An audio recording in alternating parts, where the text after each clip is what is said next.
Hai sobat semua, apa kabar? Baik kan? Semoga kalian semua sehat selalu, bahagia selalu dan banyak rezeki. Kali ini Mimin mau melanjutkan cerita dari novel Ternyata Suamiku Penguasa. Semoga cerita ini bisa menghibur kalian semua ya, dan bisa menemani hari-hari kalian semua. Oh iya, jangan lupa bantu like dan komen ya biar Mimin tambah semangat uploadnya. Kalau begitu yuk langsung saja ke ceritanya, cekidot. Kemudian, dia menangis dan tertawa pada saat yang sama. Gadis bodoh, tidakkah kamu tahu betapa khawatirnya aku? Putri berkata, di masa depan, aku tidak akan membiarkanmu mengkhawatirkanku lagi. Terlepas dari apakah mereka menganggapnya sebagai pengganti Nyonya Putri Bramasta, Putri akan memperlakukan mereka sebagai teman dan merawat mereka dengan tulus. Gara-gara kejadian ini, mereka bertiga sudah tidak mood lagi untuk berbelanja. Mereka pergi ke restoran hotpot yang direkomendasikan oleh Lily untuk makan malam lebih awal.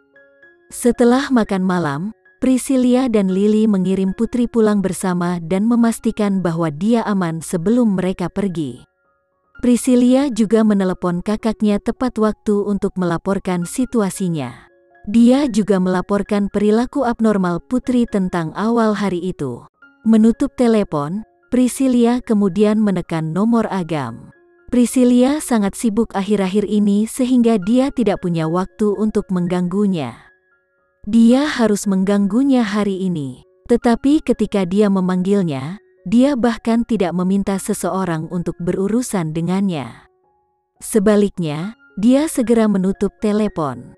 Melihat layar ponsel yang kosong, Priscilia melompat marah. Untuk sesaat, dia lupa bahwa dia masih duduk di dalam mobil. Dia terbentur atap mobil, yang membuatnya menjerit kesakitan.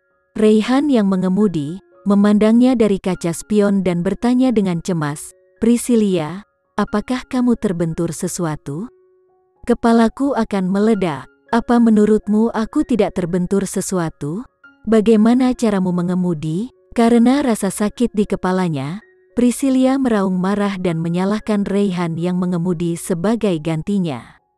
Ini bukan pertama kalinya, dan Raihan sudah terbiasa dengan emosinya. Mulutnya kejam. Faktanya, dia memperlakukan orang-orang ini yang mengikutinya dengan cermat seperti bagaimana dia memperlakukan anggota keluarganya sendiri. Priscilia mengusap kepalanya, meringis kesakitan, dan semakin dia memikirkannya, dia menjadi semakin marah. Si bangsat Agam, dia tidak mencarinya selama beberapa hari. Dia berani menutup teleponnya. Brengsek. Setelah berpikir sejenak, Priscilia bertanya, "Di mana kita bisa membeli bahan peledak di kota Jakarta?" Agam menutup teleponnya. Mia berpikir dengan marah. Agam benar-benar mengabaikannya. Hari ini, dia akan meledakkan sarang lamanya dan melihat betapa sombongnya dia. Dia ingin melihat apakah dia masih bisa begitu menyendiri. Bahan peledak melanggar hukum. Tidak mudah membelinya, jelas Raihan jujur. "Jika aku tidak bisa membeli bahan peledak, aku akan membeli 2 barel bensin," seru Priscilia. Karena dia tidak bisa meledakkan sarang lama Agam, dia akan membakarnya di bagian dalam. Itu akan memiliki efek yang sama. Raihan berkata, "Priscilia, Kapten Agam tidak mengangkat teleponmu kan?" Mendengar ini dan melihat mata simpatik Raihan dari kaca spion, suasana hati Priscilia semakin buruk. Dia akan meledak karena marah. "Raihan, apakah kamu tahu bagaimana berbicara dalam bahasa manusia? Apa maksudmu? Apakah dia tidak berani menjawab teleponku?" Meskipun memang fakta bahwa Agam tidak menjawab panggilan teleponnya, semua orang sudah tahu yang sebenarnya. Apakah perlu untuk mengatakannya di depan wajahnya? Raihan menutup mulutnya dan tidak lagi berani mengatakan sepatah kata pun untuk memprovokasinya. Jika dia terus memprovokasi Priscilia, kemarahannya akan tak terduga. Setelah terdiam beberapa saat, Priscilia berkata, "Pergi ke pangkalan militer." Raihan tidak punya pilihan selain berbalik dan menuju ke arah pangkalan militer kota Jakarta. Bagaimanapun, wanita muda ini sangat yakin dia menginginkan pria itu. Sementara itu, hasil tes Putri segera keluar. Tidak ada trauma yang diderita oleh otaknya. Randy dan Dirga mengesampingkan kemungkinan otak Putri mengalami kehilangan ingatan akibat cedera otak. Mereka sekarang akan memfokuskan penyelidikan mereka pada pengobatan dan stimulasi mental, dan membiarkan para ahli yang mereka sewa untuk menemukan obatnya. Adapun Putri, setelah Randy menculik Septian Bramasta, dia telah menginstruksikan anak buahnya untuk mengganti obat yang diberikan Septian kepada Putri dengan vitamin biasa. Tablet vitamin tidak akan membahayakan tubuh, tetapi itu akan menjadi siksaan bagi Putri yang telah lama kecanduan obat sebelumnya. Ayahnya berkata bahwa dia akan pergi ke Busan untuk melakukan beberapa tugas. Mungkin perlu beberapa hari baginya sebelum dia kembali, meninggalkannya sendirian di rumah. Putri tinggal di rumah sendirian dan bahkan tidak punya orang untuk diajak bicara. Rumah dengan 2 kamar tidur itu benar-benar kosong, membuatnya merasa sangat tidak nyaman. Putri duduk linglung untuk sementara waktu, dan kemudian mulai mendesain pakaian untuk putri kecil lagi. Setelah dia selesai mendesain, dia akan memilih beberapa kain, agar pakaiannya bisa selesai dengan cepat. Dengan begitu, dia bisa tepat waktu di hari anak untuk mengirim hadiah ini ke putri kecil. Tapi hanya beberapa saat setelah dia mulai menggambar, Putri Bramasta menguap. Dia tidak memiliki kekuatan dan merasa sangat kehilangan motivasi. Dia juga sangat cemas, seolah-olah dia ingin berkelahi dengan seseorang. Dia membuang pena di tangannya, bangkit dan membasuh wajahnya di kamar mandi, berharap bisa menyegarkan diri. Tapi itu tidak berhasil sama sekali. Putri sangat lemah seolah-olah dia akan jatuh kapan saja, sama seperti terakhir kali dia jatuh sakit. Mungkin dia sakit, dan dia lebih sakit dari biasanya. 1 dosis obat tidak berpengaruh padanya lagi. Putri pergi ke ruang tamu, menuangkan segelas air, dan minum obat lagi. Setelah minum obat, Putri kembali ke kamarnya dan berbaring di tempat tidur. Dia menutup matanya dan berharap efek obatnya akan efektif sesegera mungkin, sehingga dia tidak lagi merasa begitu tidak nyaman. Putri menunggu lama, tetapi dia tidak merasa lebih baik. Sebaliknya, dia malah berkeringat dingin.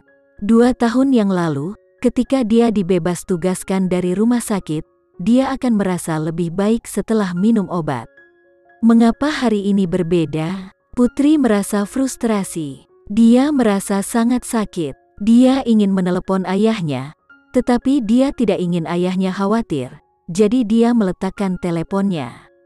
Tiba-tiba, ada telepon masuk. Dia mengambilnya kembali dan melihat nama Randy. Hatinya melunak entah kenapa. Ketika dia menjawab telepon, dia mendengar suara rendah Randy, "Apa yang kamu lakukan?" "Aku," Putri mengendus dan tiba-tiba merasa sedih karena ingin menangis. Tetapi dia menahan rasa sakitnya dan mencoba berbicara dengan nada tenang. "Kurasa aku sakit, jangan tutup teleponnya. Tunggu aku." Kemudian, Putri samar-samar mendengar suara pintu ditutup. Dia memegang ponsel dan membenamkan kepalanya di bantal, merasa tidak nyaman seolah-olah ribuan semut melahap hatinya. Tidak lama kemudian, suara Randy datang dari telepon lagi, "Buka pintunya." Buka pintu apa? Putri tidak mengerti. Dia sudah kehilangan akal sehatnya, jadi dia tidak berharap Randy muncul di depan pintunya. "Buka pintu rumahmu." Suara Randy terdengar lagi dari telepon, suaranya sedikit cemas. "Ah," Putri mengeluarkan suara konyol dan merasa sangat bingung. Kemudian, dia menyadari bahwa Randy memintanya untuk membuka pintu. Dia bangkit dan terhuyung-huyung keluar dari pintu dengan tubuhnya yang lemah. Ketika dia berjalan ke pintu, dia mengulurkan tangan untuk memegang kenop pintu. Dia merasa seperti dia telah menangkapnya, tetapi dia gagal meraihnya. "Putri," suara Randy datang dari luar. "Aku akan membuka pintu. Tunggu sebentar." Putri mencari kenop untuk waktu yang lama sebelum membuka pintu. Setelah membuka pintu, Dia bahkan tidak bisa melihat penampilan Randy dengan jelas. Apakah kamu Randy? Ini aku. Aku Randy. Randymu. Randy meraih pinggangnya dan membawanya pergi. Randy, apa yang kamu lakukan? Putri mendorongnya, tetapi tubuhnya sangat lemah. Dia berbaring malas di pelukannya. Aku akan membawamu pulang. Kembali ke rumah mereka, dia tidak akan pernah membiarkan dia tinggal di luar sendirian dan tidak pernah membiarkan dia menanggung rasa sakit dan kesepian sendirian. Rumah siapa? Putri bergumam pada dirinya sendiri, di mana ayahku adalah rumahku. Dia tidak ada di sini, dan aku tidak tahu di mana rumahku. Dia sakit, tidak berdaya, dan takut.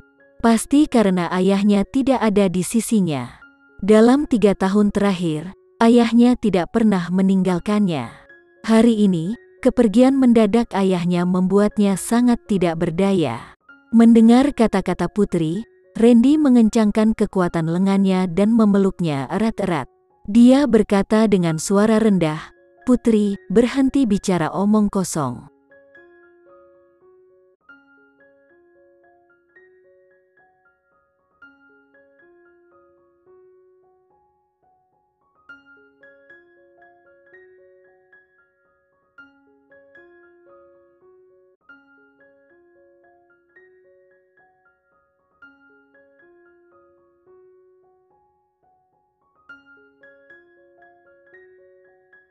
Sekian dulu ya cerita kali ini, kita lanjutkan lagi ceritanya di lain waktu. Oh iya, bagaimana menurut kalian? Semoga bisa sedikit menghibur kalian semua. Jangan lupa like, share dan komen ya. Untuk teman-teman yang baru nonton jangan lupa subscribe-nya. Hehehe, kalau ada teman-teman yang ingin gabung langganan bisa langsung gabung saja untuk dapat fitur yang menarik dan sedikit membantu Mimin. Terima kasih sudah menonton, sampai jumpa lagi. Bye bye bye.